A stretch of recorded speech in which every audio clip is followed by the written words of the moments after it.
Vamos a orar juntos.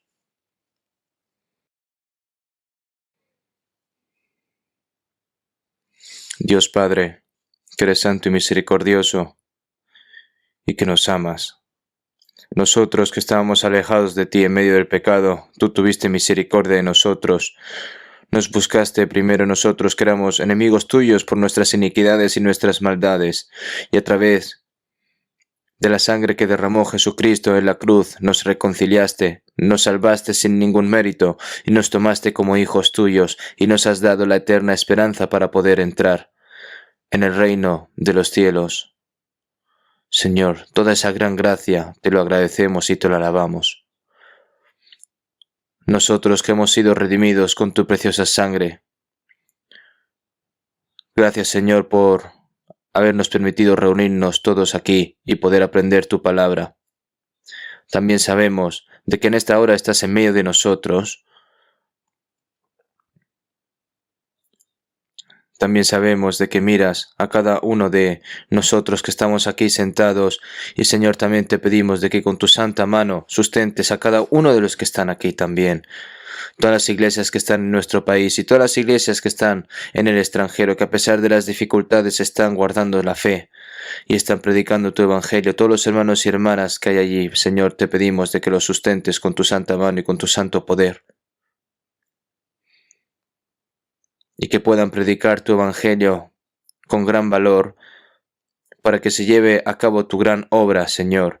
Te pedimos de que estés con cada uno de ellos y que los ayudes. Los hermanos y hermanas que están en medio de la enfermedad, los hermanos y hermanas débiles, Señor, te pedimos de que les des a cada uno sus respectivas gracias para que ninguno caiga. Señor, te pedimos de que les des también tu santa mano y que los apoyes. Sobre todo los que están en medio de la enfermedad, Señor, te pedimos de que los sanes lo antes posible para que después puedan llevar a cabo la gran obra que nos encomendaste a cada uno de nosotros también. Señor, tú que nos das la palabra que necesitamos en nuestro día a día, que nos enseñas el camino que debemos seguir en esta hora, la palabra que nos quieres dar, Señor. Tu santa voluntad, haznos entender y que todas nuestras vidas y nuestras palabras, Señor, sean dignas hacia ti, Señor. Hemos orado en el nombre de Jesucristo. Amén. Vamos a buscar en la Biblia Gálatas capítulo 5.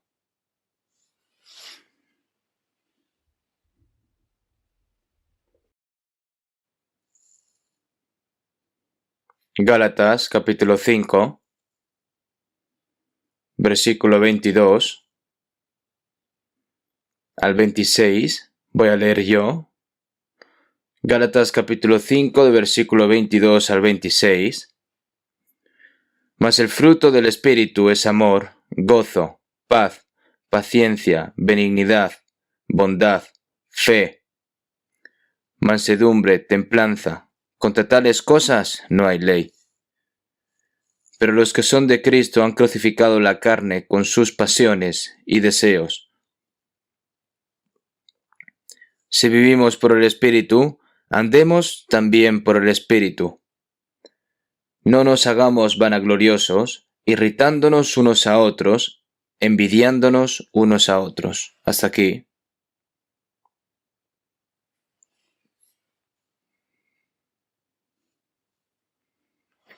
Vamos a continuar hablando sobre los frutos del Espíritu, como todos los domingos por la mañana que hemos llevado hasta ahora. El primer propósito del estudio de la Biblia es conocer a Dios a través de la Biblia. Si vemos en Juan 1:1, en el principio era el Verbo, y el Verbo era con Dios, y el Verbo era Dios. ¿Por qué? Porque Dios no se ve, es invisible. Entonces, ¿cómo revelas al Dios invisible?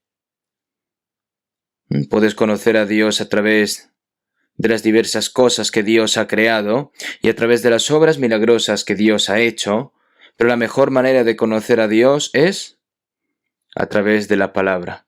Entonces, en el principio era el Verbo. En el principio era el Verbo. Se refiere a que Él siempre ha estado. Que todo surge a través de la palabra de Dios, ¿no? Y el Verbo era con Dios y el Verbo era Dios. Nosotros, si queremos conocer a Dios, entonces la palabra es la palabra que Dios ha dicho, todas las cosas que Él ha hecho, entonces se ha registrado en la Biblia. Nosotros sin la Biblia no podríamos saber quién es Dios. Entonces no podríamos creer.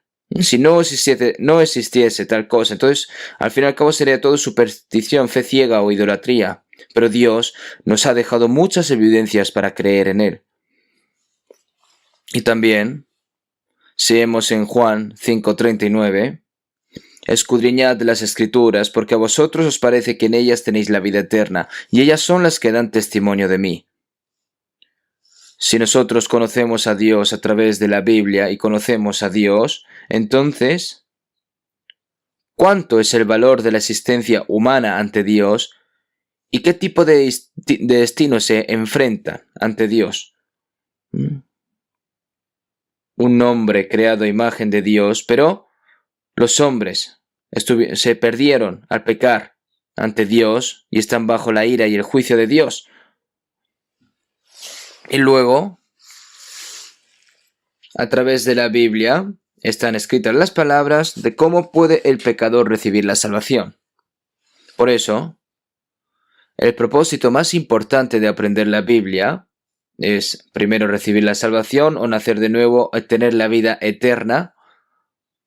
Nosotros, a través de la palabra, recibimos la salvación. Nacemos de nuevo, por eso siendo renacidos no de simiente corruptible, sino de incorruptible por la palabra de Dios que vive y permanece para siempre. Y por la palabra de verdad, Él nos hizo renacer de nuevo, como está escrito en Santiago.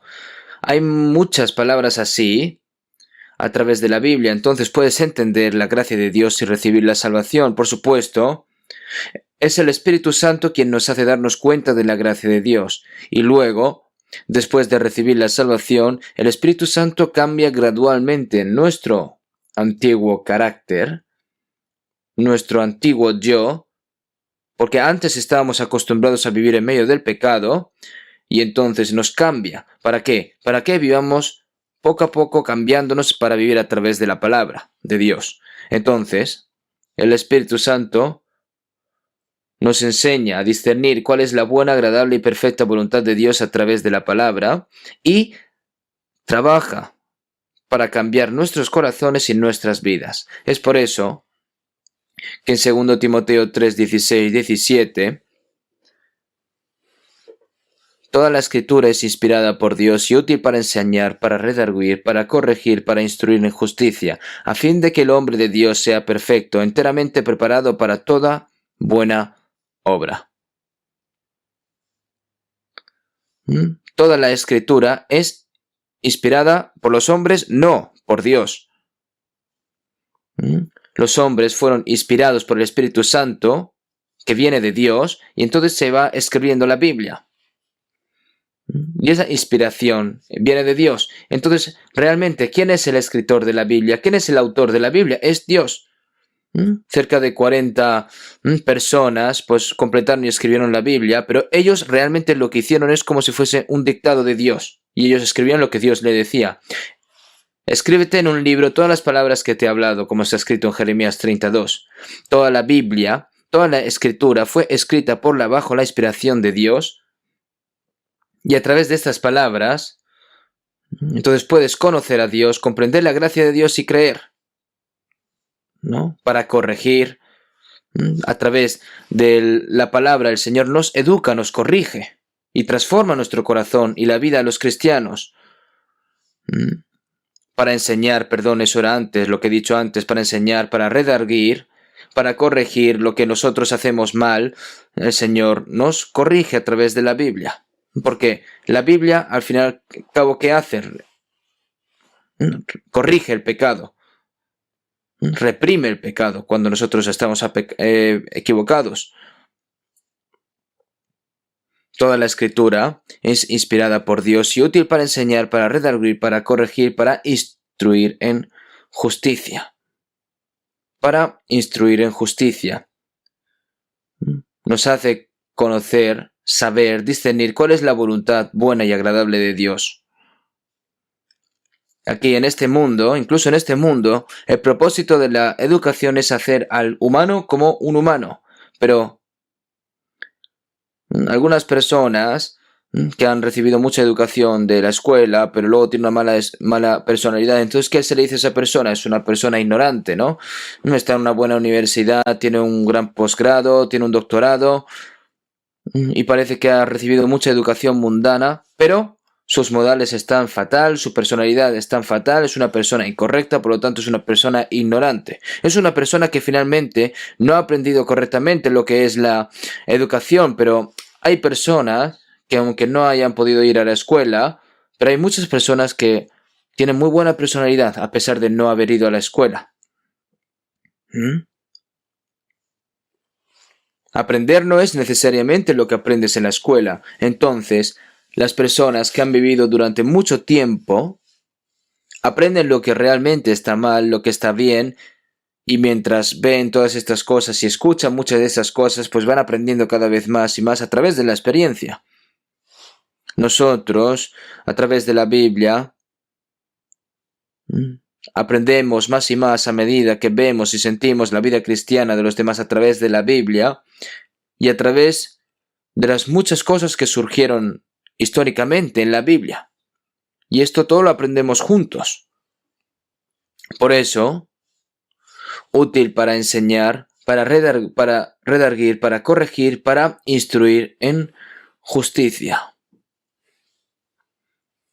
No solo debes ser corregido, educado y salvo y enseñado, sino que también tienes que parecerte gradualmente a una persona justa, a una persona cristiana, a una persona con la divinidad y el carácter de Dios, ¿no?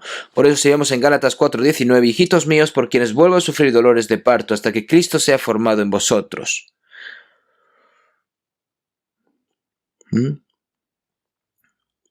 Las madres sufren dolores de parto para parir a su hijo y luego para ayudarlo a crecer, para educarlo, para criarlo. Sufre toda su vida. Por eso, en la Biblia está escrito que los hijos son el fruto del vientre de sus padres. Un agricultor debe dar fruto y el fruto debe madurar. Puede también dar fruto, pero al tiempo luego se puede arrugar, por lo que no hay forma de comerlo.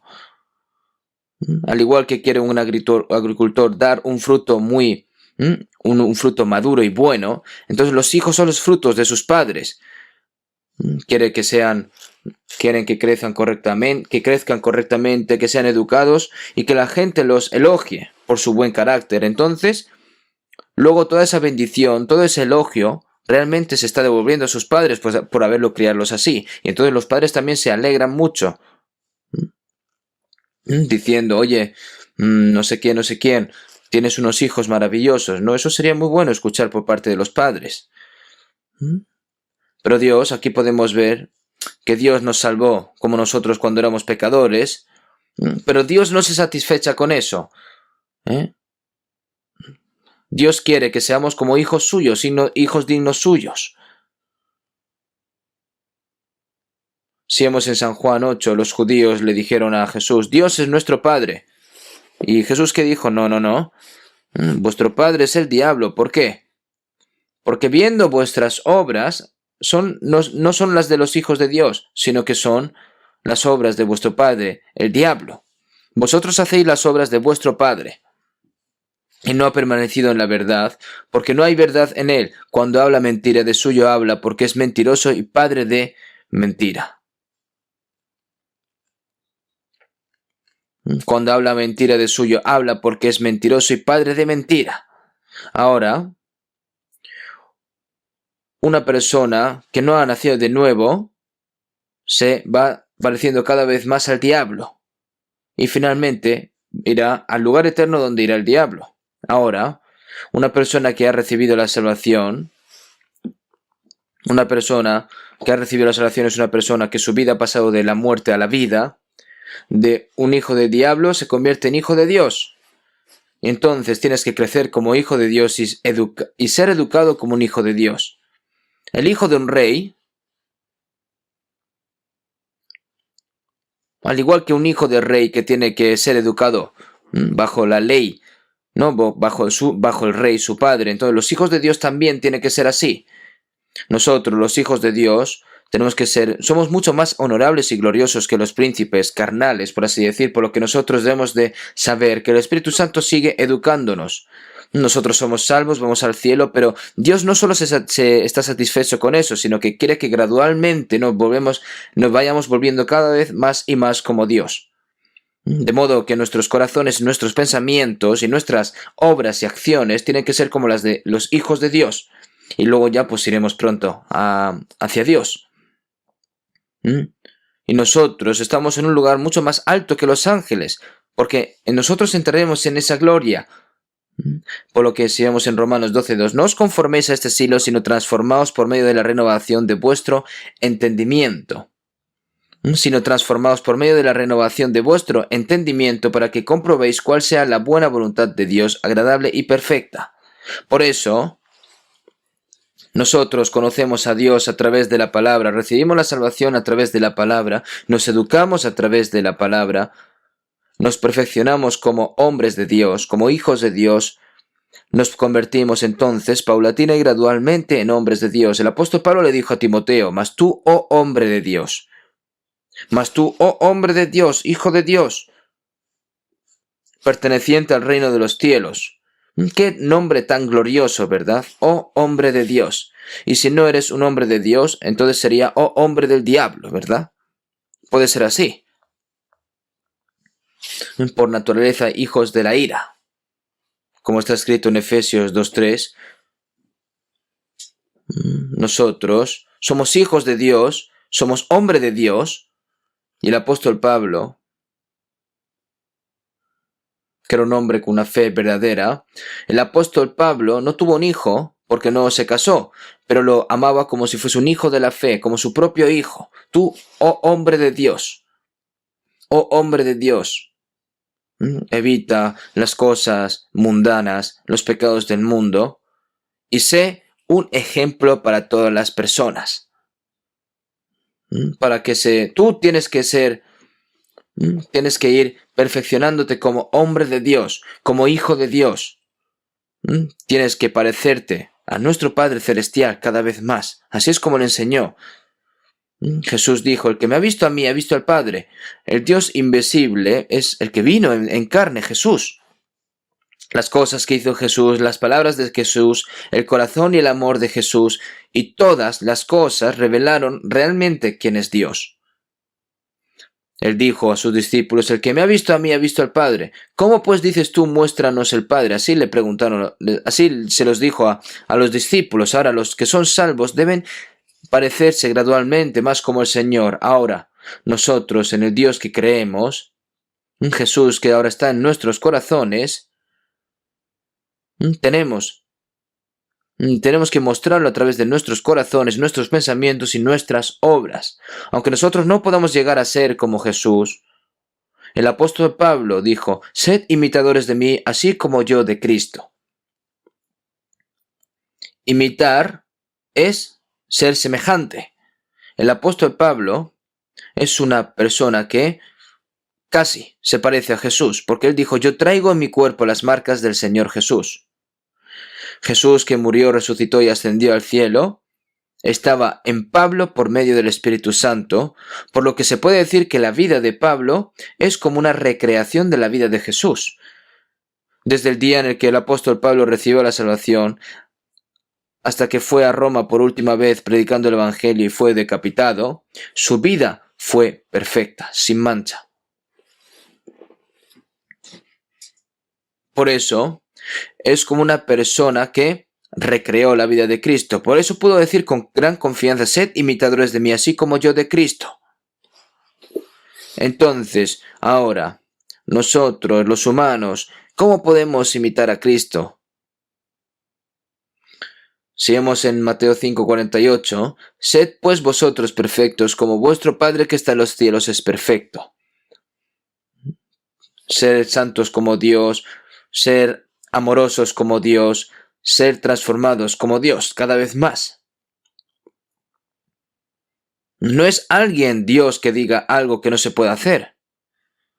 Incluso nosotros, aunque no podamos llegar a ser como Jesús o como Pablo o como Pedro, al menos deberíamos parecernos, intentar esforzarnos. Los que somos salvos no debemos ser como la gente del mundo y en el peor de los casos no podemos parecernos al diablo, hablando las cosas que hacen. Tú cuando ves un diálogo dices, ¡guau, qué terrible!, ¿verdad?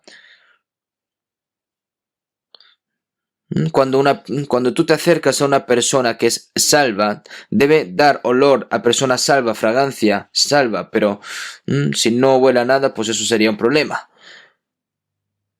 Por eso, cada vez nos tenemos que ir pareciendo cada vez al Señor. Tenemos que dar los frutos del Espíritu Santo. El Espíritu Santo es el Espíritu de Dios. Y en Romanos 8 está escrito que el Espíritu de Dios, lo dice el Espíritu de Cristo y lo dice el Espíritu Santo. Todo es lo mismo. El Señor habita en nosotros y nos permite llevar el fruto del Espíritu Santo para llegar a ser cada vez más como Él. El fruto del Espíritu está escrito en la Biblia, pero ¿cómo personas como nosotros podemos producir frutos del Espíritu? No pueden tener estos pensamientos. ¿No es un milagro que nosotros que éramos pecadores seamos salvos? Un pecador que se estaba dirigiendo hacia el infierno ahora es hijo de Dios. Eso no es un milagro, es obra de Dios. Un pecador que estaba dirigiéndose hacia lo más fondo del infierno va al cielo. Eso es lo que ha hecho Dios. Entonces, cambiar nuestros corazones y nuestros pensamientos no se debería. No es por mi propia cuenta realmente. Cultivar las semillas, que dé flores y que dé frutos, eso no es algo que ocurra por sí solo, es porque Dios lo hace. Así que el Señor nos dio vida y nos dio el Espíritu Santo que cambia nuestros corazones y nuestras mentes. Entonces, ¿que nosotros qué podemos hacer? Solo necesitamos seguir aprendiendo la palabra, no aprendiendo yo solo, sino junto con los santos salvos. Entonces, sin darme cuenta, voy cambiando gradualmente.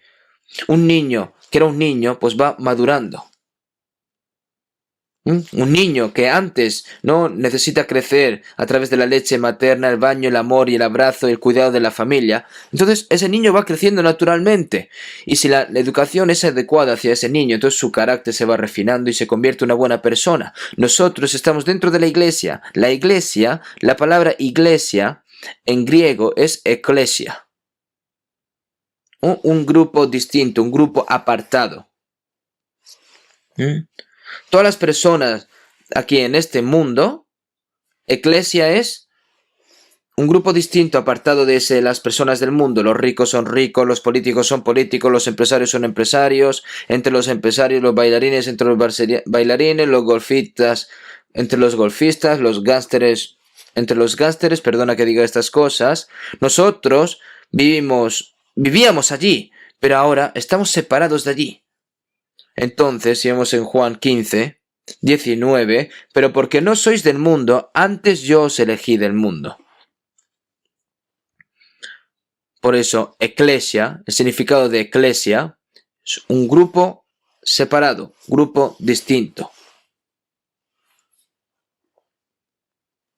Salid de en medio de ellos y apartaos, y no toquéis al inmundo.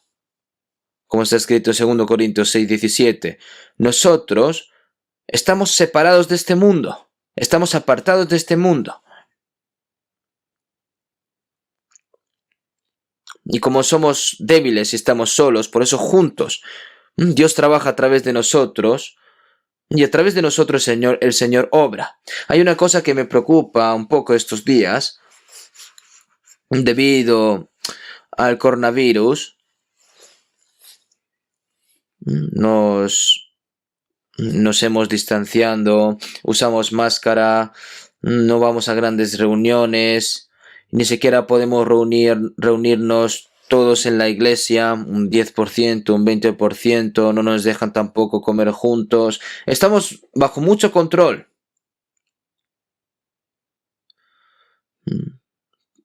Y los cristianos se sentirán frustrados, ¿no? Pensando, yo quiero pasar el rato juntos, quiero comer juntos con los hermanos y las hermanas, porque la comunión también hay que estar unidos. Y si mantienes la distancia demasiado, finalmente pues se va alejando. Tu corazón se aleja. Después de unos años de estudiar en el extranjero durante unos años, porque los padres mandan a sus hijos a estudiar lejos, entonces el corazón de los hijos se aleja de los padres, así naturalmente. Entonces, realmente, los hijos no pueden recibir la educación necesaria por parte de sus padres. Entonces, finalmente, ¿no? Si se puede, hay que reunirse con mayor frecuencia y sobre todo en la familia. Por eso en Hechos 2:46, y perseverando unánimes cada día en el templo, comían juntos con alegría y sencillez de corazón, ¿no? No dejando de congregarnos como algunos tienen por costumbre. Nosotros, ¿por qué nos reunimos con tanta frecuencia? Cuando hay una oportunidad nos reunimos los domingos, los miércoles, las reuniones de distrito, los retiros, comunión de jóvenes, seguimos aprendiendo la palabra, tenemos comunión, aprendemos del Señor y nos volviendo cada vez más como el Señor. Porque yo soy tan imperfecto por sí solo, por eso necesito estar en reunión con muchas personas. Yo cuando recibí la salvación nadie me enseñó lo que era una iglesia, nadie me enseñó nada. Y durante 4 años después de recibir la salvación tuve que pasar por muchos problemas porque es que no sabía. Pero luego me di cuenta de lo que era una iglesia. Pero ahora lo que realmente hay que preocuparse es que lo más importante es que tiene que ser cara a cara las reuniones, pero ahora se está haciendo online. Sí que es verdad que la palabra se transmite a través de la palabra por online y también reciben la salvación las personas a través de las plataformas online. Es algo que hay que agradecer estas cosas, pero ¿cuál es el problema? Que no se puede hacer durante mucho tiempo, que es lo que antes he dicho que me preocupaba, porque si esto sigue pasando, cuando estás en medio de la reunión, pues sí que te das cuenta las cosas que no se ven, te vas pareciendo cada vez más al Señor, vas obteniendo más fuerza. Pero si sigues escuchando a través de las plataformas online, que realmente es diferente de escuchar en directo, ¿no? En presencial, nosotros, cuando vemos la televisión, podemos ver, ¿no? Viajeros por el mundo, ¿no? Se puede ver estos programas, mostrando cada rincón del mundo. Es como si como estuvieses viendo una película, ¿no? Como viajas tú en el mundo, pero entonces las personas que pueden pensar, ¿qué necesidad hay de viajar por el mundo, verdad? Y malgastar dinero y tiempo si ya lo estoy viendo aquí desde una pantalla, pero es lo mismo ir presencialmente que verlo a través de una pantalla, es completamente diferente. Yo cuando hice un viaje de misión a África, en Serengeti, los leones de Serengeti, que solo los veía a través de la televisión, habían también jirafas, gusanos de seda, y también había un automóvil en el cual tú montabas en ese y los veías. Si sales fuera del coche estás en problemas porque te puede morder un león. Pero cuando vas allí y lo ves en la tele es completamente diferente. Así que el aprendizaje de la palabra a través de la plataforma online y de cara a cara presencialmente es diferente también.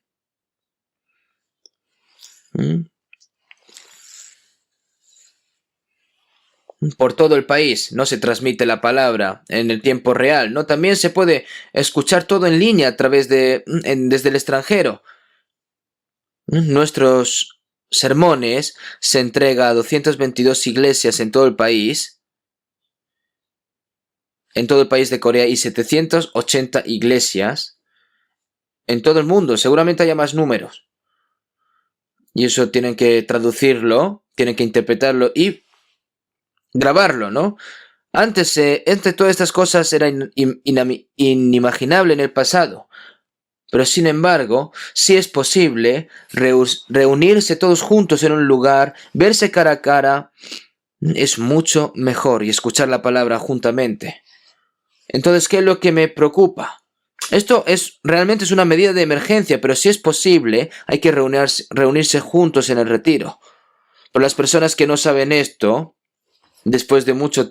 Hay muchas personas, muchos hermanos y hermanas que estaban llevando una vida en fe muy fervientemente, pero como no pueden reunirse, pues se ponen enfermos. Hay hermanos y hermanas que echan de menos tanto la reunión en la iglesia que bajan con el coche y dan una vuelta a la iglesia viendo, que le echo de menos a la iglesia, qué buenos eran esos tiempos cuando nos podíamos reunir aquí todos, echando de menos mucho a la iglesia.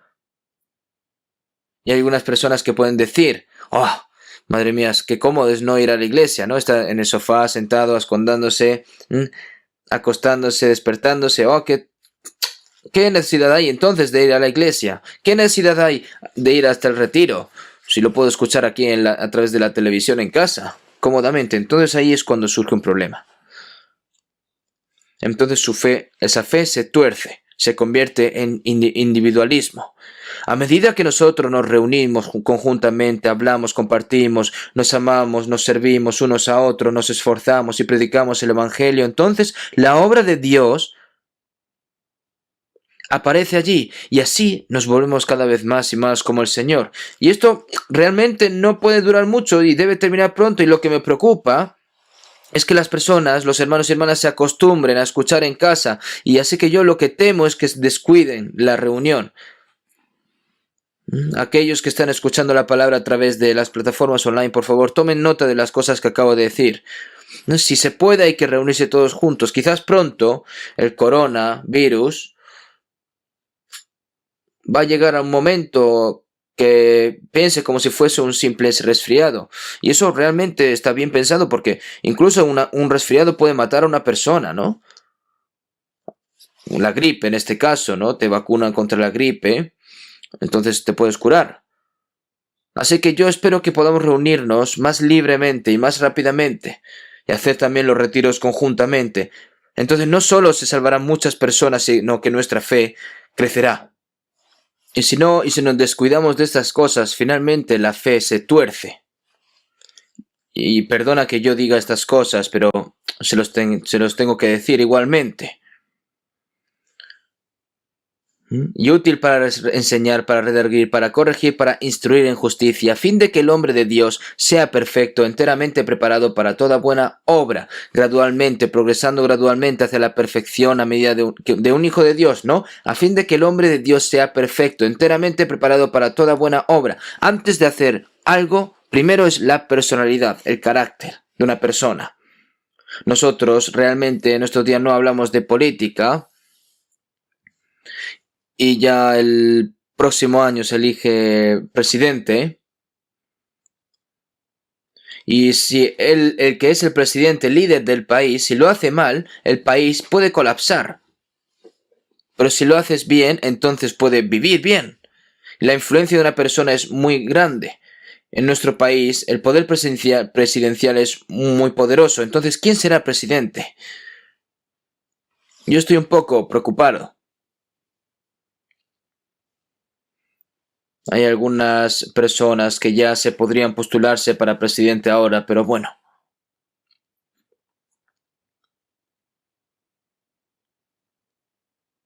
La influencia que tiene esa persona es grande. Pero cuando veo que personas que podrían convertirse en presidentes se calumnian entre ellos y discuten entre sí, entonces me decaigo, ¿no? ¿Cómo es la personalidad de un presidente? Pues antes de ser presidente debe tener personalidad de presidente. Hay muchos presidentes que al comienzo están muy bien, pero luego terminan. Sí que estaría bien que hubiese algún presidente que el 100% sea bueno al principio y que acabe bien, pero es muy difícil que ocurran estas cosas. Si vemos en Estados Unidos el presidente Lincoln, que fue un verdadero cristiano, incluso después de convertirse en presidente fue un hombre muy influenciable y muchos todavía lo admiran. Si miran a los presidentes de los Estados Unidos, no solo a él, sino que hay muchas personas que fueron respetadas. incluso después de retirarse como presidente en Corea. Hay personas que van a las grandes casas después de haber sido presidente. Entonces yo realmente, ¿por qué digo estas cosas? Porque nosotros como también cristianos, antes de querer hacer algo, primero tienes que tener carácter. Si no tienes un buen carácter, una buena personalidad, y si le dejas entonces una obra grande, entonces finalmente surge un problema. Cuando una persona que no ha sido entrenado para convertirse en un rey se convierte en un rey, entonces finalmente va a ser un tirano porque arruina al país. Un buen rey siempre aparta a los leales y a los sabios. Y el que gana almas es sabio. Incluso en nuestro país, si algo pudiera decir sobre quien llega a la presidencia, sería mejor no ceder un solo escaño a las personas que lo ayudaron más allá del partido, sino seleccionar a alguien de fuera del partido y encomendarles el trabajo.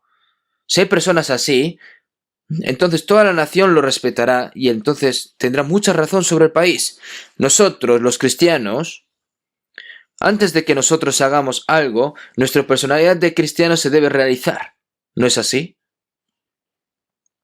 Los que evangelizan, por supuesto, no evangelizan así sin más, perfectamente. Incluso los que evangelizan son buenos en unas cosas, hay cosas que le faltan, pero gradualmente y gradualmente se tienen que volver cada vez más como el Señor y tener como una personalidad, ¿no? Preparada como un guía. Tener personalidad de líder, ¿no? Y no solo en las cosas grandes, sino también en nuestras cosas pequeñas. Es importante para nosotros como cristianos desarrollar un carácter primeramente antes de intentar hacer algo grande. Por eso es útil para enseñar, para redarguir, para corregir y para instruir en justicia a fin de que el hombre de Dios sea perfecto. Primero están estos pasos y luego a fin de que el hombre de Dios sea perfecto, enteramente preparado para buena obra. Porque si no es así primeramente, entonces se les da un trabajo pero luego hace mal. Tiene problemas. Finalmente esa persona se puede volver arrogante, se puede enorgullecer y entonces surge problemas. Si la personalidad no está arreglada primeramente. Así que los 9 frutos del Espíritu finalmente forman el carácter cristiano, la personalidad de un cristiano. No puedes decir que esos frutos no tienen nada que ver conmigo. Por eso siempre les estoy hablando palabras una y otra vez hasta que le duelan los oídos respecto a los frutos del Espíritu. Hoy vamos a hablar sobre el octavo fruto, es la mansedumbre. Mas el fruto del Espíritu es amor, gozo, paz, paciencia, benignidad, bondad, fe, mansedumbre.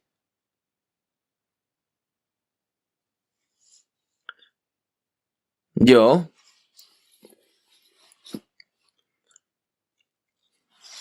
realmente preparando la palabra, es tan importante cada palabra que incluso llego momentos en el que, aunque sea una propia palabra la que tengo que explicar, no me da tiempo. Entonces, por eso quiero explicarle todas las cosas con el mayor detalle posible. Incluso yo cuando preparo el sermón, siempre me preocupo en cómo puedo yo explicarles estas cosas, ¿no? ¿Qué es la mansedumbre? La mansedumbre es el carácter de Jesús. Como conocen, si vemos en San Mateo 11:29, Jesús dijo: «Llevad mi yugo sobre vosotros y aprended de mí, que soy manso y humilde de corazón». Jesús es manso y humilde. Así que los cristianos, salvos, a través de la muerte del Señor, en nuestro lugar nuestros pecados fueron perdonados y nos dio la vida y resurrección, gracias a su resurrección, y el Espíritu de Cristo vino sobre nosotros. Hemos recibido la vida de Cristo, hemos recibido el Espíritu de Cristo y el corazón de Cristo está dentro de nosotros, formado en nosotros. Seguimos en Filipenses 2:5, haya pues en vosotros este sentir que hubo también en Cristo Jesús. Si has recibido la vida de Cristo, también debes recibir el corazón de Cristo. El Espíritu Santo ahora ayuda a que se nos llene nuestro corazón con el corazón de Cristo.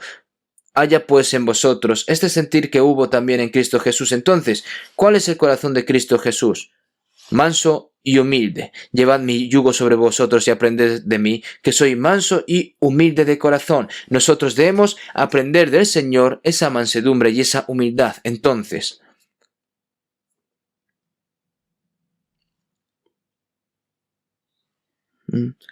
¿cómo puedes aprender estas cosas? Cerrando la puerta, atando tu cabeza sobre la Biblia y memorizando y estudiando la Biblia. Así no se aprende la Biblia. El conocimiento mundano lo puedes aprender con tu cabeza, con tu sabiduría, con tu mente, pero la palabra de Dios se tiene que entender a través de tu conciencia. Hay que aprender a hacerlo con conciencia y a través de la experiencia en la vida. Esto no es algo que se aprenda simplemente. Incluso en el mundo hay cosas que puedes aprender algo gracias a una larga experiencia. Y luego hay fuerza por haber aprendido algo a través de esa experiencia. Llevad mi yugo sobre vosotros y aprended de mí. Tenemos que llevar el yugo y aprender. ¿Qué es el yugo? Es difícil ver lo que son los yugos en estos días, pero yo cuando fui al área de Gangwon-do, el norte un poco de Seúl, las vacas llevan yugos, ¿saben? Mientras aran el campo, tienen un yugo puesto, está la vaca madre y el becerro. Y está aprendiendo realmente el becerro, ¿no? Siguiendo a su madre. Y así es como aprende a trabajar. Si gira a la izquierda la madre, pues también tiene que girar a la izquierda. Y luego si gira a la derecha, también a la derecha. Aprenden juntos con el yugo puesto los dos. Entonces, cuando este becerro ya se haga grande, pues puede hacer el trabajo correctamente sin su madre. Nosotros también aprendemos, pero ¿cómo aprendemos? A través de la experiencia, no solo con la cabeza, sino con nuestro corazón y con nuestras obras tenemos que aprender.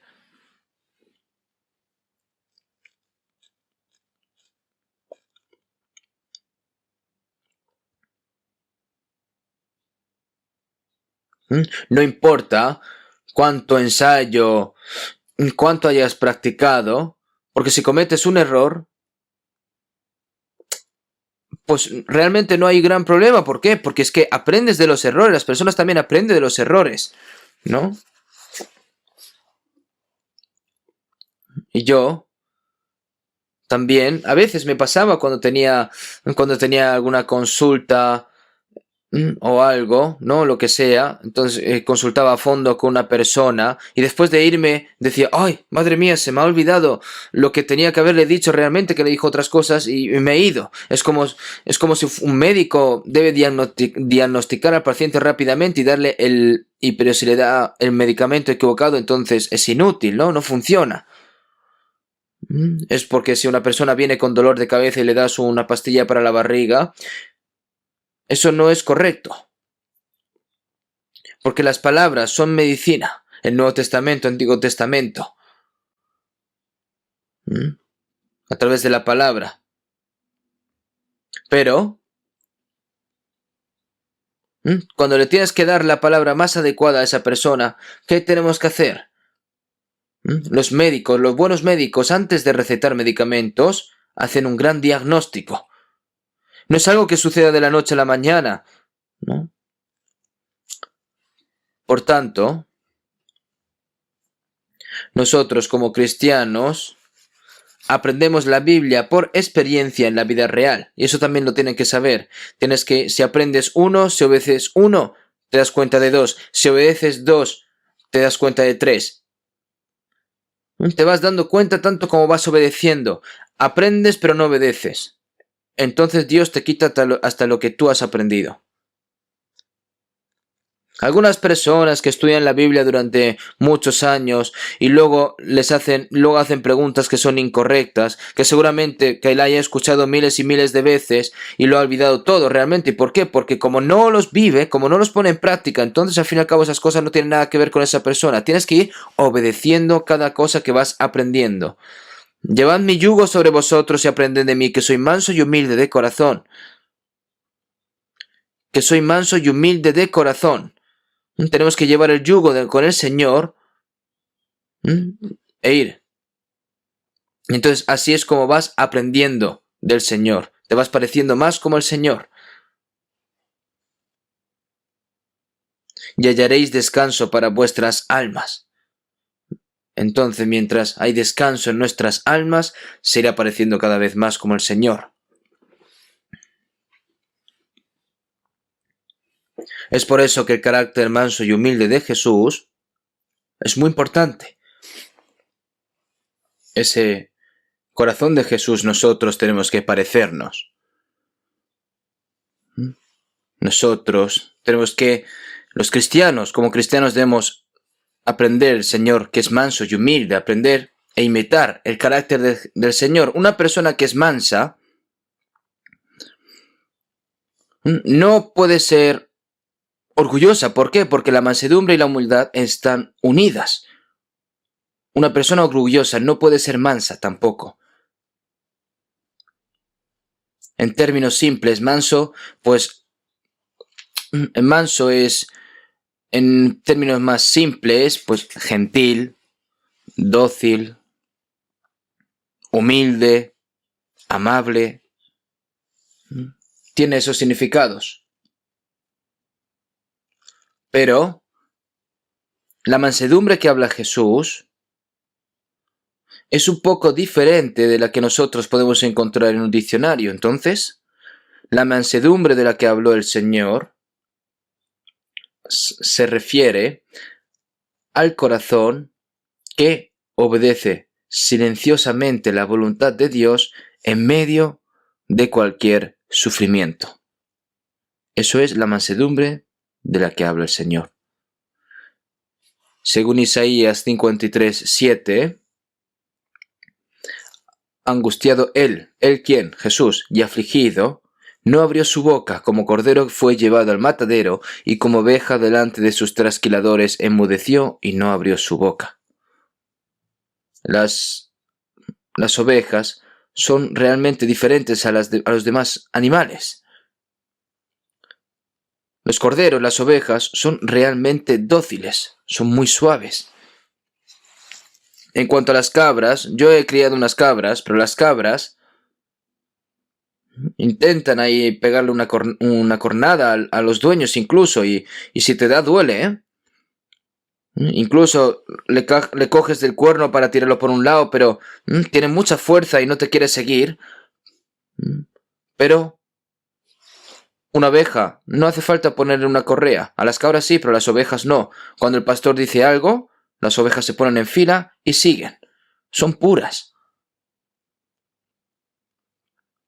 Cuando fui a China a evangelizar, me dijeron que íbamos a almorzar cordero, que iban a cazar, que iban a coger al cordero y que le iban a enseñar cómo se atrapa un cordero. ¿Y cómo lo hacían? Pues ni siquiera lo ataban, solo las patitas de adelante, y con un cuchillo se degollaba, ¿no? Se pinchaba sobre el cuello. Si fuese otro animal, empezaría a correr, ¿no? Intentar a salvarse, gritando. Pero la oveja, ¿qué hacía? Pues simplemente derramando sus lágrimas, gemió un par de veces diciendo oh, oh, oh, y ya está. Y se muere. Yo he visto varias veces estas cosas, cómo matan a las ovejas. Y cuando los llevan al matadero, ¿no? Las vacas no saben cuándo van a ir al matadero y no quieren ir. Entonces lo que hacen es golpearle con el martillo aquí en el cráneo. Y lamento de decir terribles cosas, ¿no? Pero las ovejas son diferentes. Yo he visto cómo esquilan a las ovejas en Australia, cayendo esa gran cantidad de lana con una máquina eléctrica. ¿No? Me recuerda a los antiguos tiempos cuando nos afeitábamos la cabeza con eso. Y recortando. Y si si te pasabas un poco y no llevabas cuidado, pues empieza a salir sangre, ¿no? Pero la oveja estaba quieta. Cuando dices que gira la cabeza, gira para allá y luego para allá, no, ni siquiera hace un ruido. Y después de cortarle toda la lana, quitarle toda la lana al cordero, una vez quitarle toda la lana, pues está completamente desnudo, ¿no? Y ya luego se va. Entonces, qué me recordó esto? Y como oveja delante de sus trasquiladores, enmudeció y no abrió su boca. ¿Mm? Se refiere a quién es Jesús. Como cordero fue llevado al matadero y como oveja delante de sus trasquiladores se enmudeció y no abrió su boca. La mansedumbre. La mansedumbre se refiere a un corazón que obedece enmudecidamente en silencio la voluntad de Dios en medio del sufrimiento y de la adversidad y de la dificultad. La mansedumbre de que habla en la Biblia, yo soy manso y humilde de corazón. Y la humildad significa humillarse completamente de Dios. Eso es obediencia absoluta. Al fin y al cabo, cuando tú vas al ejército, tú eres leal y tienes obediencia absoluta a los que son de mayor rango que tú, sin razón, leal. Jesús dijo, pues no he venido de mí mismo, sino que Él me envió. Porque yo no he hablado por mi propia cuenta, el Padre que me envió, Él me dio mandamiento de lo que he de decir y de lo que he de hablar. Yo no puedo hacer nada por mí mismo, yo he venido a hacer lo que Dios me dice que haga. Por eso, si vemos en Filipenses 2:5, haya pues en vosotros este sentir que hubo también en Cristo Jesús, el cual siendo en forma de Dios, no estimó el ser igual a Dios como cosa a que aferrarse. Jesús es el mismo creador, pero esa misma posición que tenía con Dios lo despojó y se convirtió en un ser humano. Es decir, el creador se convirtió en un ser humano. Es incluso más humillante que un humano se convierte en una hormiga. Él se humilló a sí mismo.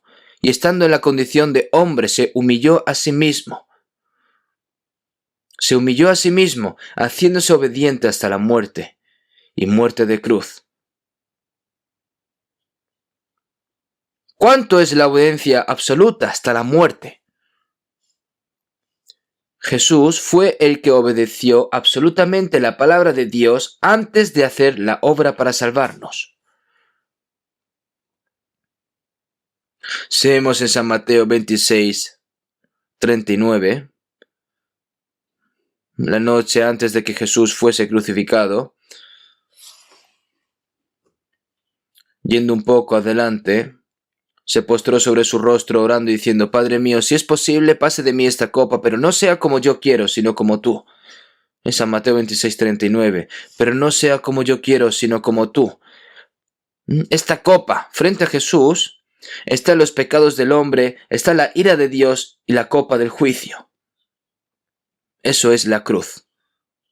Debido a que el cuerpo de Jesús tenía la misma carne que nosotros, la vergüenza y el sufrimiento y la mayor vergüenza que puede recibir un ser humano, eso también el cuerpo de Jesús no lo quería. Padre mío, si es posible, pase de mí esta copa. Entonces, si pasase la copa, entonces ¿quién bebe de esa copa? Entonces nosotros caeríamos bajo la ira y deberíamos ir todos al infierno. Pero no sea como yo quiero, sino como tú. Jesús debe de beber la copa de la ira y del juicio, entonces tiene que morir. Entonces cuando Jesús murió en la cruz, Dios mío, ¿por qué me has desamparado? ¿Por qué me has desamparado? Porque nosotros que íbamos a ser desamparados por Dios, Él fue desamparado por nosotros. Dios desamparó a Jesús, lo tiró, lo abandonó.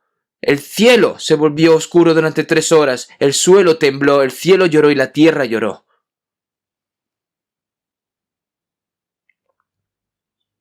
Pero no sea como yo quiero, sino como tú. La humildad es renunciar a toda la voluntad de uno y obedecer absolutamente la voluntad de Dios. Eso es humildad. Eso significa ser humilde ante Dios y ser humilde ante los hombres, como está escrito en Filipenses 2:3. Nada hagáis por contienda o por vanagloria, antes bien con humildad, estimando cada uno a los demás como superiores a él mismo. Es decir, ¿no? Enaltecer más a los demás que yo. Yo humillarme al completo y enaltecer a los demás. Eso es humildad. El orgullo es querer ser más alto que los demás. Eso es orgullo. Por eso hay que ser completamente obediente a Dios y humillado por sí mismo. Eso es humildad. Por eso Jesús dijo, llevad mi yugo sobre vosotros y aprended de mí, que soy manso y humilde de corazón. Nosotros debemos aprender del Señor. Tenemos que aprender de esa mansedumbre y de esa humildad del Señor. Si vemos en Filipenses 2:3, seguimos viendo, ¿no? Nada hagáis por contienda o por vanagloria. Antes bien con humildad, estimando a cada uno a los demás como superiores al mismo. Esto es lo que los cristianos deben hacer. Quien se humilla ante Dios debe humillarse también ante los hombres. Nosotros no tenemos nada de qué enorgullecernos ni de qué jactarnos. El amor es sufrido, es benigno. El amor no tiene envidia, el amor no es jactancioso, no se envanece. El amor en sí es manso. No hay amor orgulloso, es amor manso. El amor es sufrido, es benigno. El amor no tiene envidia. El amor no es jactancioso, no se envanece, no hace nada indebido, no busca lo suyo, no se irrita, no guarda rencor. Si vemos en 1 Corintios del 13:4 más para abajo, el amor es manso. El amor es manso, es suave. Son como los brazos de una madre.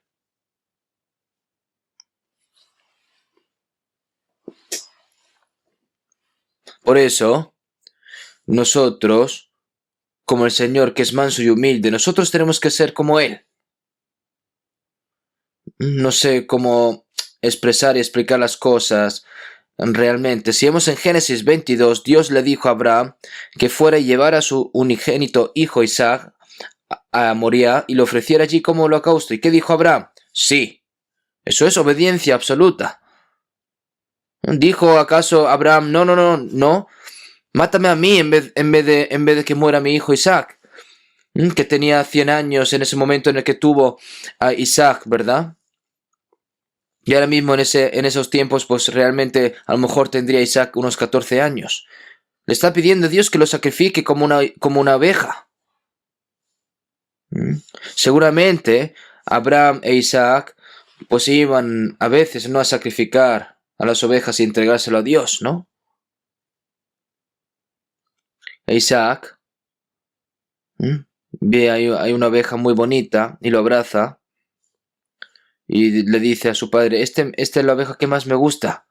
Y el padre Abraham dice, sí, entonces hoy vamos a atrapar esa oveja, vamos a entregárselo a Dios.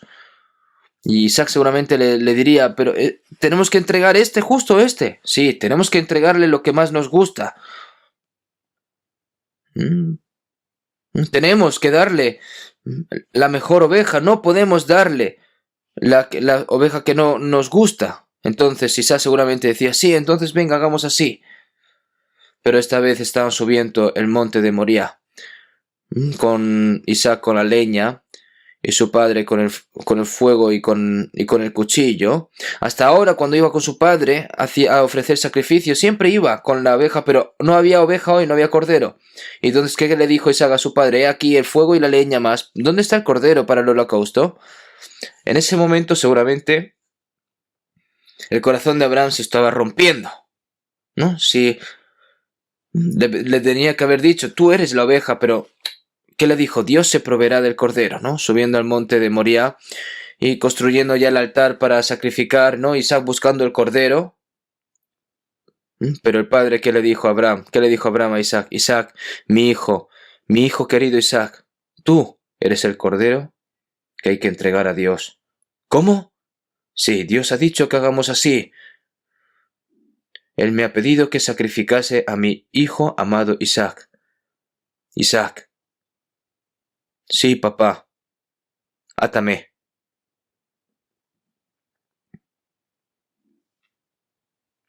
Se acostó sobre el altar, cerrando sus ojos. Papá, entrégame a Dios. Yo justo iba a degollar, ¿no? En ese momento Abraham. ¿Y Dios qué dijo? ¡Ya está! ¡Abraham, Abraham! 2 veces. Si hubiera llegado un segundo tarde ya lo hubiera degollado. Pero Abraham ya sabía que incluso si degollaba a Isaac, Dios lo resucitaba, ¿no? Pero lo que yo quiero decirles con esto, que en ese momento Isaac tenía unos 14 años, en ese momento era bastante, seguramente fuese alto y fuerte. No podía tomar la mano de su padre diciendo, pero padre, papá, ¿estás loco? ¿Qué haces? Que me tienes que atrapar a mí, que tienes que pagar. No, papá, no, eso no es posible. Entonces, ¿cómo? ¿Cómo puedes atarlo a la fuerza y todas esas cosas? Pero Isaac, como una abeja, dijo, sí, papá. Hasta ahora hemos entregado las mejores ovejas, ¿no? Esa imagen es la imagen misma que la de Jesús, el unigénito Hijo de Dios, siendo llevado a la cruz y llevado al matadero, al altar. Eso es mansedumbre y humildad. ¿Entendido?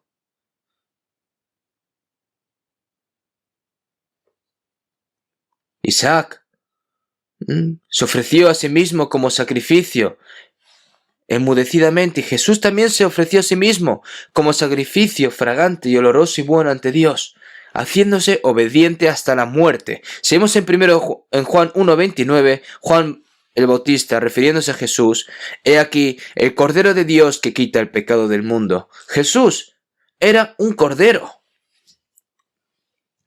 Un cordero.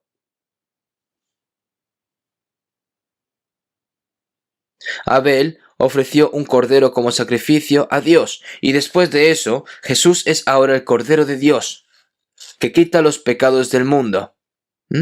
Mi pecado y todos los pecados de ustedes. He aquí el Cordero de Dios, que quita el pecado del mundo. Y en Juan 1:33, que dijo, y yo no le conocía. No sabía si era el Cordero de Dios o el Cristo, yo no lo sabía. Pero el que me envió a bautizar con agua, aquel me dijo, sobre quien veas descender el Espíritu y que permanece sobre él, ese es el que bautiza con el Espíritu Santo. Y yo le vi, y he dado testimonio de que este es el Hijo de Dios. Juan el Bautista vio que el Espíritu Santo apareció sobre la cabeza de Jesús como una paloma.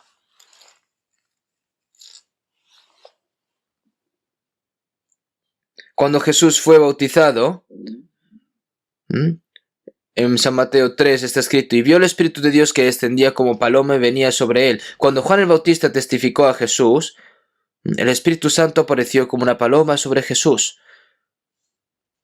Por eso testificó que era el Cristo y el Cordero de Dios. Y sí, es correcto, nosotros, y aquellos de nosotros que hemos sido salvos, nosotros que somos salvos, nosotros también somos como corderos, no somos cabras, no somos tigres, somos corderos, somos ovejas. Y tenemos que seguir al Señor, ¿no? Jesús es nuestro pastor y nosotros somos las ovejas que el Señor cuida. Jesús le dijo a Pedro, apacienta mis corderos. Nosotros somos los corderos, los miembros de la iglesia. Pero, ¿dónde está el Espíritu Santo? Está sobre la cabeza del cordero. ¿Qué significa eso? Como cordero de Dios, nosotros también tenemos que seguir al Señor de manera enmudecida. No importa las dificultades que tenga, las dificultades que pueda tener, ya que sea que me maldigan o no. Los judíos gritando para matar a Jesús, inocente, y Pilato dio la orden para que golpease con látigos y para que fuese clavado en la cruz y lo entregó a la pena de muerte.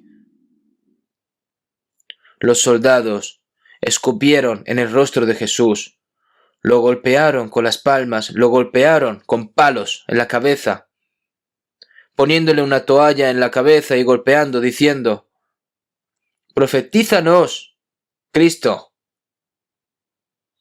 ¿Quién es el que te golpeó? Venga, adivina». Lanzándole todo tipo de palabrotas.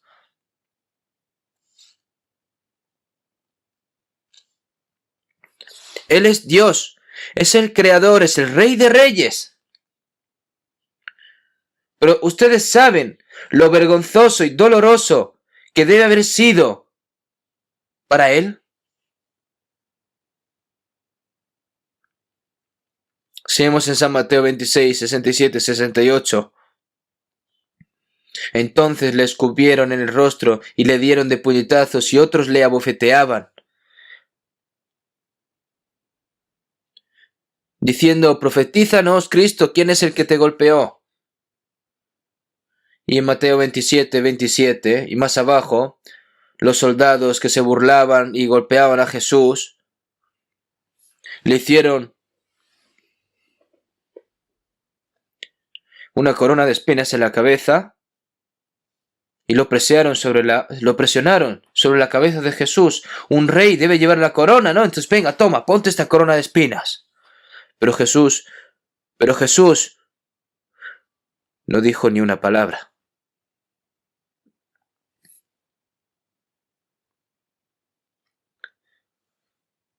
Si vemos en Hebreos 5:8, y aunque era hijo, por lo que padeció, aprendió la obediencia. Y habiendo sido perfeccionado, vino a ser autor de eterna salvación para todos los que le obedecen. Está escrito así: aunque era el unigénito de Dios, aprendió la obediencia a través del sufrimiento que sufrió. ¿Fue obediente solo con palabras? Dios no solo lo amó con palabras, sino que amó a su Hijo unigénito hasta el punto de entregar a su Hijo unigénito como ofrenda por nosotros, para que nosotros pudiésemos recibir la salvación. El que no escatimó ni a su propio Hijo, sino entregó por todos nosotros. Jesús no vino a salvarnos solo con las palabras, sino que aprendió la obediencia a través del sufrimiento que sufrió hasta el punto de ser clavado en la cruz. Y así fue perfecto. Fue fácil para Jesús ser el Cristo. Se convirtió en el Cristo por obedecer hasta la muerte. Seguimos en 1 de Pedro 4:19. De modo que los que padecen según la voluntad de Dios, nosotros los que somos salvos debemos seguir a Jesús. Nosotros como corderos callados tenemos que seguir. Quien cuando le maldecían no respondía con maldición.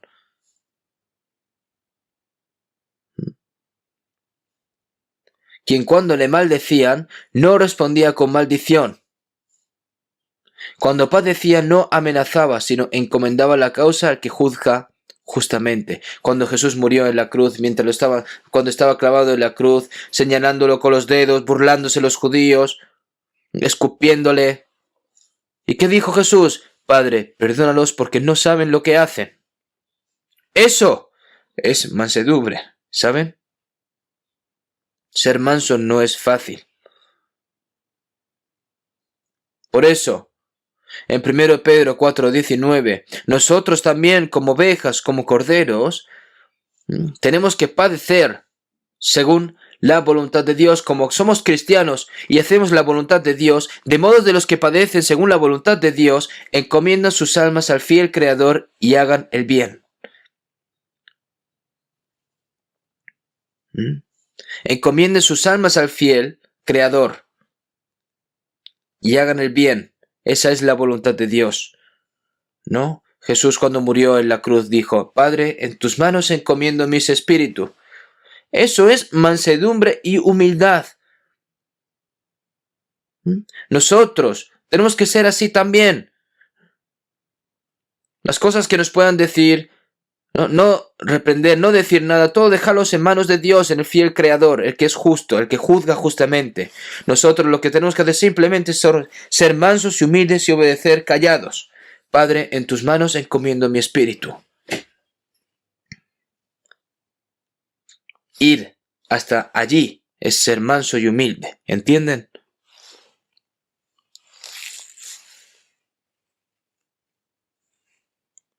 El amor es sufrido. ¿Por qué primero empieza es sufrido? Porque hay momentos en los que no se puede sufrir.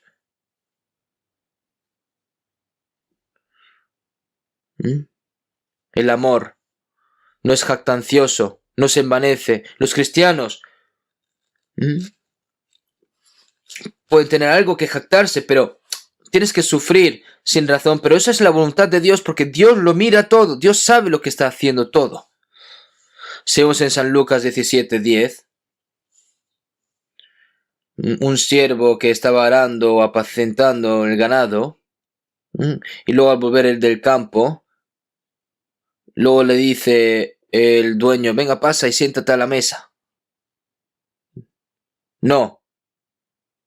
¿Pero qué dice el dueño realmente? Prepárame la cena, cíñete y sírveme hasta que haya comido y bebido. Y después de esto, come y bebe tú. Entonces, ¿qué respondería el siervo? ¿En serio me estás diciendo esto? ¿Que me tienes aquí trabajando todo el día? Todo el día aquí fuera de casa, trabajando, sudando, arando. Las ovejas ni siquiera me hacen caso. Pero llego aquí a casa. En vez de decirme, buen trabajo, venga, ahora descansa. Come un poco, venga. En vez de decirme estas cosas, me dice, prepárame la cena, cíñete y sírveme hasta que haya comido y bebido. Y después de esto come y bebe tú. Podía pensar así, el siervo, ¿no? Pero después de seguir toda la orden que ha dicho el dueño, y luego en Lucas 17:10, así también vosotros cuando hayáis hecho todo lo que os ha sido ordenado, decid, siervos inútiles somos, por lo que debíamos hacer, hicimos. Nosotros somos siervos. ¿Entonces qué? Somos siervos. Y un siervo no se puede quejar de sí mismo. Depende del dueño, si muera o no. Un siervo no tiene planes propios, no tiene deseos propios. Es obediencia incondicional, solo existe para su dueño. Digamos, siervos inútiles somos, pues lo que debíamos hacer hicimos. Eso es un siervo.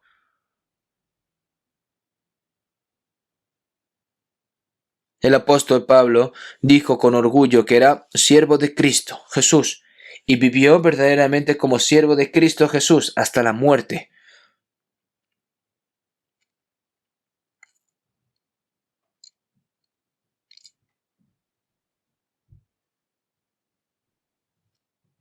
Nosotros tenemos que hacer lo mismo.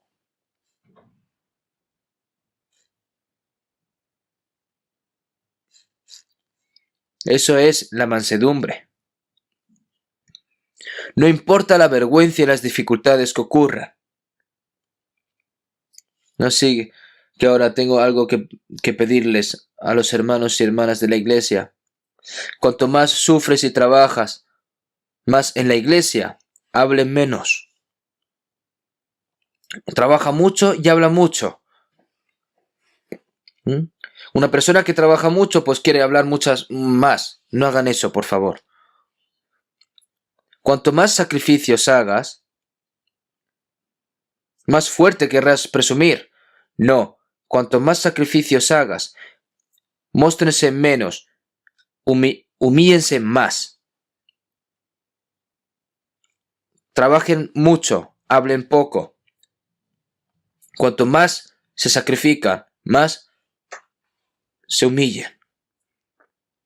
Trabaja mucho y habla mucho, hace muchos sacrificios y quieres ser orgulloso frente a la gente, quieres ser jactancioso, quieres presumir. Entonces, eso es un cero. Si vas a hacer así, no hagas. Los cristianos No se quejan de nada, de lo que, cualquier cosa que venga, ¿no? Cuando nosotros pensamos en la gracia del Señor que nos salvó, pagaremos incluso una décima parte de esa gracia. Si nosotros vivimos para el Señor que nos salvó, no tenemos nada de lo que presumir, no tenemos nada de lo que quejarnos, no tenemos nada de lo que jactarnos. En silencio, enmudecidos. Busquemos un momento Lamentaciones de Jeremías. Lamentaciones capítulo 3. Después de Jeremías están las Lamentaciones de Jeremías. Lamentaciones 3, 24. 3, versículo 24 al 28. Voy a leer yo. Mi porción es de Jehová, dijo mi alma. Por tanto, en él esperaré. Bueno es Jehová a los que en él esperan, al alma que le busca. Bueno es esperar en silencio la salvación de Jehová. Bueno le es al hombre llevar el yugo desde su juventud, que se siente solo y calle, porque es Dios quien se lo impuso. Mi porción es de Jehová, dijo mi alma, por tanto en él esperaré. Nosotros,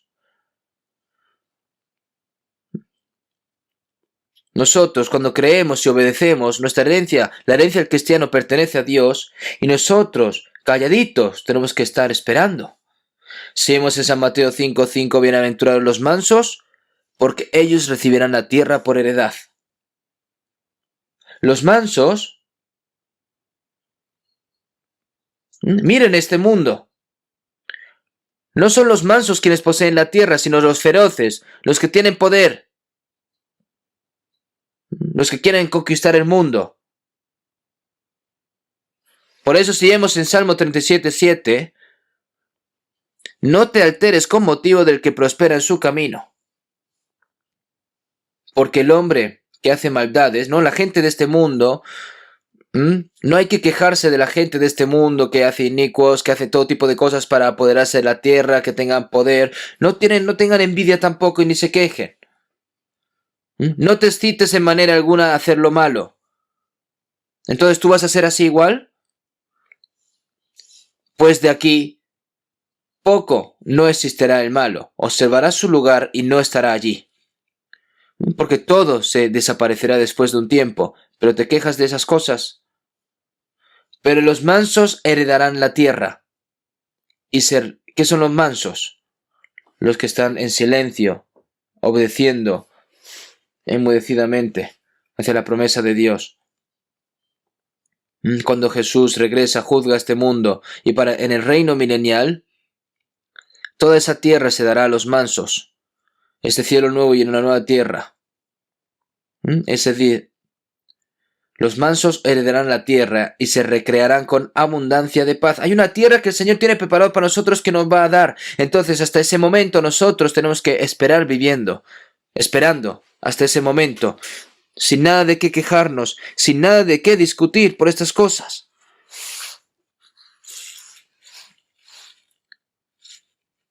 Mi porción es de Jehová, dijo mi alma, por tanto en él esperaré.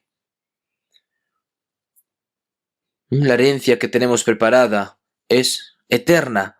Bueno es Jehová a los que en él esperan, al alma que le busca. La fe es creer y esperar. ¿Hasta cuándo? Hasta el final. Tengan paciencia y esperen, no se quejen. Bueno es Jehová a los que en él esperan, al alma que le busca.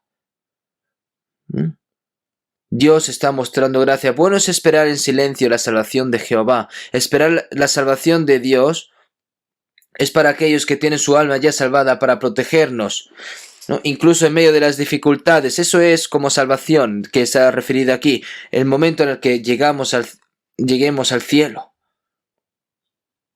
También el apóstol Pablo habla como una protección continua, ¿no? Y el Señor me librará de toda obra mala y me preservará para su reino celestial. Bueno es Jehová a los que en él esperan, el alma que le busca. Bueno es esperar en silencio, se refiere sin quejarse, sin discutir, sin nada, la salvación de Jehová. La vida en fe es una vida entre uno contra uno con el Señor. No importa lo que piensen los demás, si me insulten, me reconocen o no.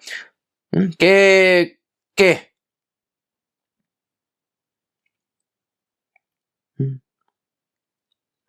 Estar en silencio ante el Señor.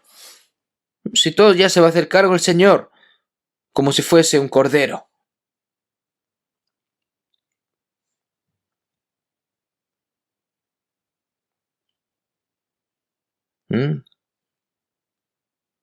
Si vemos en Colosenses 3:12, como ya no hay mucho tiempo, yo les voy a recitar aquí.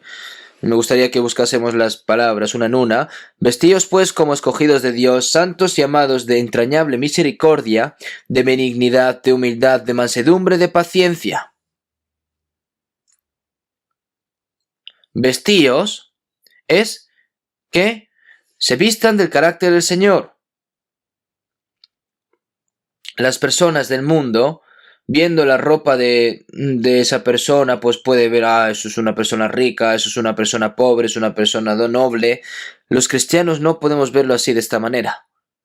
Es por eso que en 1 Pedro 3 se le dice a las mujeres: vuestro atavío no sea el externo de peinados ostentosos, de adornos de oro o de vestidos lujosos, sino el interno, el del corazón, en el incorruptible ornato de un espíritu afable y apacible, que es grande estima delante de Dios, ¿no? Por eso, ¿qué? Entrañable misericordia, de benignidad, de humildad, de mansedumbre, de paciencia. Esa es la personalidad de Cristo. Y esa personalidad de Cristo, ese carácter de Cristo, tenedlo vosotros como hijos de Dios. La mansedumbre como Señor, ¿no? Si vemos en 2 Timoteo 2, 24, 25, porque el siervo del Señor no debe ser contencioso, sino amable para con todos, apto para enseñar. Luego dice sufrido. No discutan. ¿Por qué discuten? ¿Por qué se pelean? No hay nada si tú tienes razón o no. Debo decir lo que yo debo y estar callado. Y obedecer. ¿No? Tengo yo razón, tú no, yo tengo ya la razón. Entonces ahí finalmente viene un corazón orgulloso.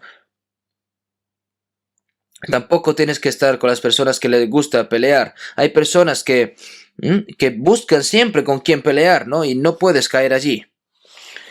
Los siervos del Señor deben abstenerse de discutir con otras personas, sino que deben ser amables con todos.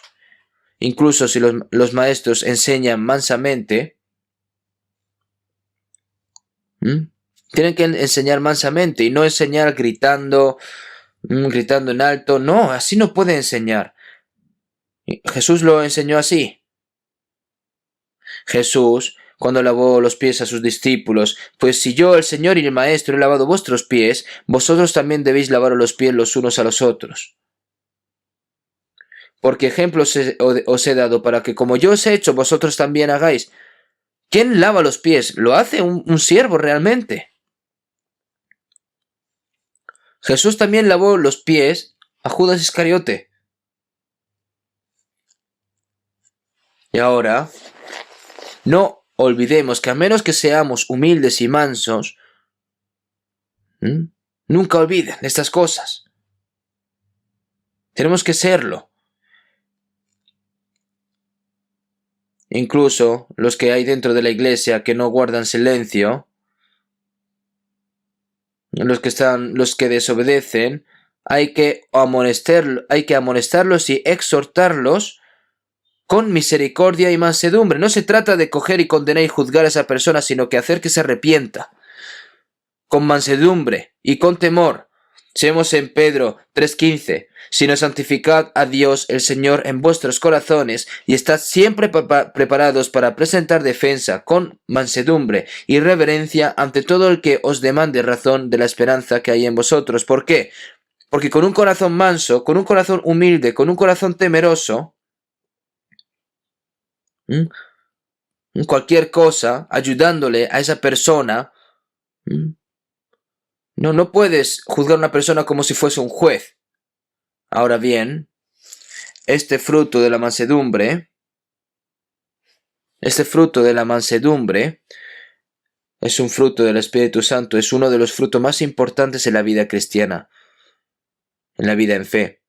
Nosotros, como discípulos de Cristo, tenemos que ir pareciéndonos cada vez más en Él, ¿no? En nuestra vida, en silencio, a pesar de cualquier dificultad o penuria que venga, enmudecidos, pensando en Jesús lo que hizo por mí. Hay que seguirlo.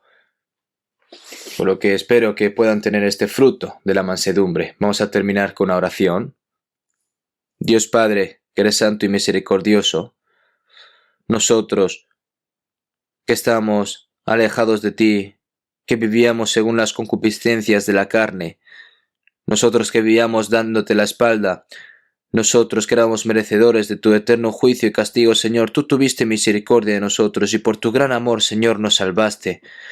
Muchas gracias por todas estas cosas que hiciste por nosotros, Señor. Ahora nosotros, mientras vivimos aquí en esta tierra, queremos tomar ejemplo de ti, queremos parecernos cada vez más a ti, queremos, como los corderos, enmudecidos, como con un corazón manso y humilde, queremos seguirte, queremos obedecer tu santa voluntad, Señor, por lo que cualquier dificultad o penuria que venga, Señor, te pedimos de que esto no nos haga temblar ni agitarnos, sino que podamos obedecer en absoluto. Y para seguirte, Señor, te pedimos que nos ayudes para que seamos así, para que podamos entregar nuestras vidas también hacia ti. Te pedimos de que nos guíes el resto de nuestras vidas. Todo lo dejamos en tus manos, Señor. Hemos orado en el nombre de Jesucristo. Amén.